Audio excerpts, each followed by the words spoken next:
నమస్కారం గురుగారు. నమస్కారం అమ్మా.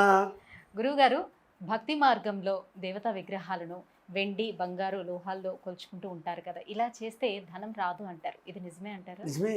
మనకి డబ్బు రావాలి అంటే దేవతలను పూజ చేస్తున్నాం. పూజ చేస్తే డబ్బు రాదు. పైగా ఈ వెండి, బంగారం రూపాలలో ఉండే అర్చా ప్రతిమలను కొనుగోలు చేయడం కోసం కొంత డబ్బు ఖర్చు అవుతుంది. అలాగే శాస్త్రంలో ఇది ధర్మశాస్త్రం కాబట్టి, భక్తి మార్గం కాబట్టి ఏం చేస్తే డబ్బు వస్తుంది, వచ్చిన డబ్బు సవ్యంగా మన వద్దే ఉంటుంది, మనకు కూడా ఆనందం కలిగించేదిలాగా ఉంటుంది అనే ఆలోచనలు చేస్తే దేవత ఆరాధనను శిలా రూపంలో చేయాలి అన్నారు.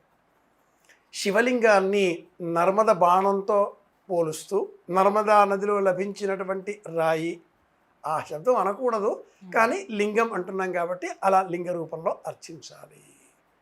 అలాగే గండకి నదిలో లభించినటువంటి రత్నం, అది కూడా రాయి అనే చెప్పాలి, నలుపు వర్ణంలో ఉంటుంది, సాలగ్రామ రూపము అంటాం. సాలగ్రామ రూపంలో విష్ణువును అర్చించాలి.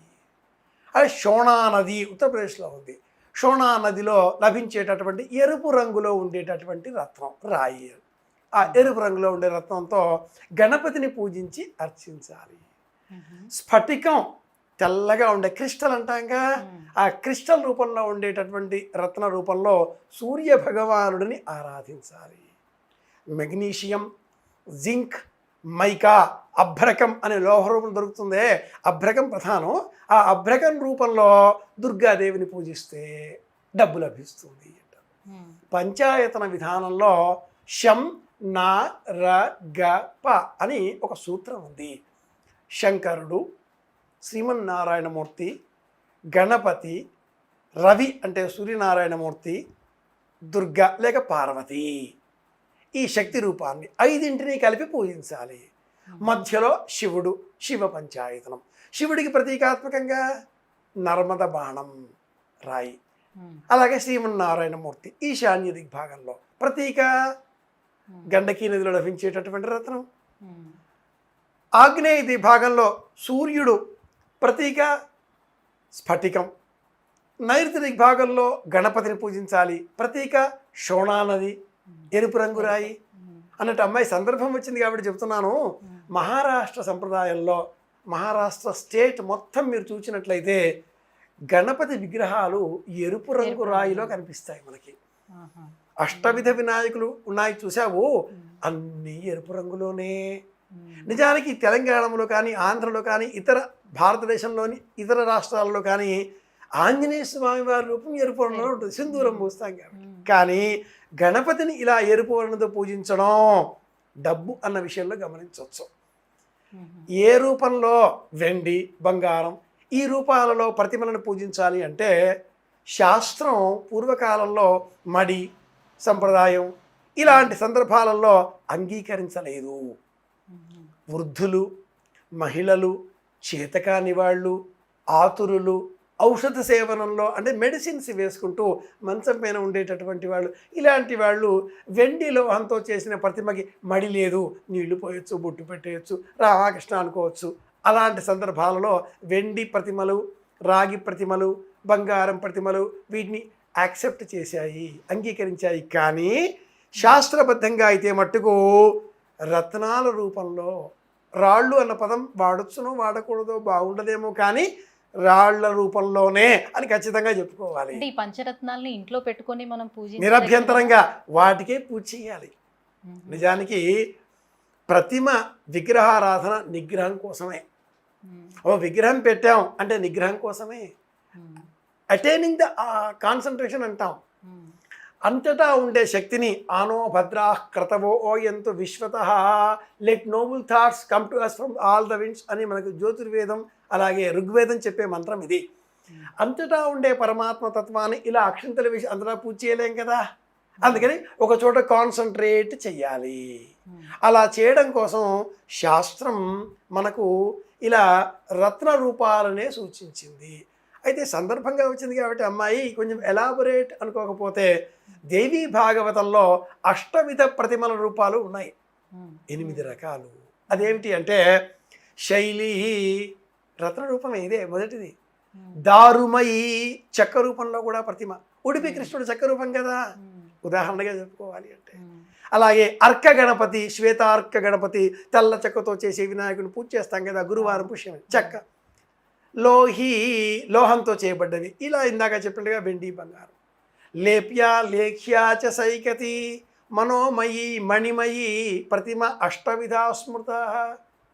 నవరత్నాలని నవగ్రహాలకి ప్రతీకగా మార్చుకొని ఉంగరానికి బంధించేసి నవగ్రహాలని అలా పిడికిట్లో పట్టేసుకొని నవగ్రహాలు నా వింటే ఉన్నాయి, వాళ్ళ అనుగ్రహం నా మీదే ఉంది, నవరత్నాలు నాకే లభించాలి, ఇలా మనం గ్రీడీగా ఉంటే ₹1 రాదు. అందరితో పంచుకునే శక్తి పెంచుకుంటే వస్తుంది. వెండి బంగారు లోహ రూపాలలో దేవతారాధన చేస్తే ధనం రాదు, మానసిక ప్రశాంతత లభిస్తుంది. ధనం అంటే నిజానికి శాస్త్రీయ మార్గంలో ఆనందము అని అర్థం. ₹1,00,00,000 ఉన్నా కూడా ఆనందంగా లేకపోతే ఏం ప్రయోజనం? రేపటికి ఏమీ లేదు, ఈ రోజుకు ఉంది, మహదానందం. కౌపీనవంతః ఖలు భాగ్యవంతః అంటాడు కదా, కౌపీనవంతః ఖలు భాగ్యవంతః. కనుక శాస్త్ర మార్గంలో ధనం అంటే ఆనందంగా ఉండడం. పంచాయతీల రూపంలో చేస్తే వస్తుంది. ఆధునికంగా మనకి డబ్బు కావాలి అంటే మట్టుకు చేద్దాం, వెండి బంగారు లోహంలో రూపంలో కూడా అర్చన చేద్దాం. బోలు విగ్రహాన్ని ఆరాధన చేస్తే మట్టుకు రావు, బరువైన లోహ రూపంలో ఉండాలి. వెండి బంగారం రాగి ఈ లోహాలతో కూడా పూజ చేయొచ్చు. బరువుగా నిండుగా ఉండే లోహంతో ఉండే ఆ అర్చామూర్తిని పూజిస్తే లాభదాయకం. ధనాకర్షణ నిండుగా ఉండే లోహ రూపంలోనే అని కూడా శాస్త్రం చెబుతుంది. అయితే ఈ వెండి బంగారం పువ్వులు కూడా తెచ్చుకొని ఈ మధ్యన నిరభ్యంతరంగా చేయొచ్చు, అది శాస్త్రంలో కూడా ఉంది. పూజించే సమయంలో మనకు పుష్పాలు లభించని ఎడల అక్షింతలు వాడాలి, లేదా ప్రత్యామ్నాయంగా వెండి లోహంతో పుష్పాలు, బంగారు లోహంతో పుష్పాలు తప్పకుండా అర్పించవచ్చు. ప్లాస్టిక్ పుష్పాల కంటే లోహ పుష్పాలు గొప్పవి కదా. ఈ రోజుల్లో ప్లాస్టిక్ పుష్పాలతో పూజించి పరమేశ్వరుణ్ణి తెలంగాణ మాటల్లో చెప్పాలి అంటే పరేషాన్ చేస్తున్నారు అని చెప్పాలి, లేదా భయభ్రాంతులను చేస్తున్నారు. అలా కాకుండా ఉండాలి అంటే వెండి బంగారు లోహంతో కూడా పుష్పాలతో పూజించవచ్చు. ఇది శాస్త్రబద్ధం, సత్యం. అయితే ఈ వెండి విగ్రహాలను పెట్టుకునేటప్పుడు అవి నల్లగా అయిపోతూ ఉంటాయి కదా, తప్పకుండా అలా నలుపు అయిపోయేటప్పుడు ఆ విగ్రహాలను వెండి కావచ్చు, రాగి కావచ్చు, బంగారం కావచ్చు, ఇత్తడి కావచ్చు, ఇవి 4 మాత్రమే. ఇంకా అల్యూమినియం, సత్తు ఇది అనకండి. ఈ 4ంటికి మాత్రమే రాజలోహాలు అని పేరు. ఇవి నల్లగా మారతాయి. ప్రతి నెలలో కూడా దశమి, త్రయోదశి, పంచమి, సప్తమి ఈ 4 తిథులలో కానీ, శనివారం నాడు కానీ, పౌర్ణిమ నాడు కానీ, అలాగే నక్షత్రాలలో కూడా రేవతి నక్షత్రం, మూలా నక్షత్రం, ఆర్ద్ర నక్షత్రం, స్వాతి నక్షత్రం ఈ నక్షత్రాలు ఉన్న రోజున కానీ, ఇవేవి మాకు తెలియవండి అంటే హాయిగా ఆదివారం నాడు కానీ చింతపండు బాగా ఉడకబెట్టి చల్లారిన తర్వాత ఆ చింతపండు పేస్ట్తో ఈ విగ్రహాలని కడగాలి. మౌనంగా తిరువంజనం అన్న పేరిట ఇలా చింతపండు పేస్టుతో ఆ విగ్రహాలను కడిగి, విభూతితో మరి ఒకసారి కడిగి, చల్లని నీటితో ఆ విగ్రహాలను కడిగి తుడిచి ఆ విగ్రహాన్ని ఇలా 2 చేతుల మధ్యన పెట్టుకొని ప్రణవేన ఓం అనే శబ్దాన్ని 12 సార్లు ఉచ్చరిస్తే ఆ విగ్రహంలో తిరిగి దైవీయ శక్తి ఆరోపితం అవుతుంది. దీనికి అసునీతి అని పేరు. అసువు అంటే ప్రాణాలు అని అర్థం. అసునీతి రాజనీతి లాగే. అప్పుడు ఆ విగ్రహం మళ్ళీ పూజార్హతకు నోచుకుంటుంది. ఇది పూజించే విధానం. చాలా చక్కగా వివరించారు గురుగారు, ధన్యవాదాలు. కృష్ణార్పణం.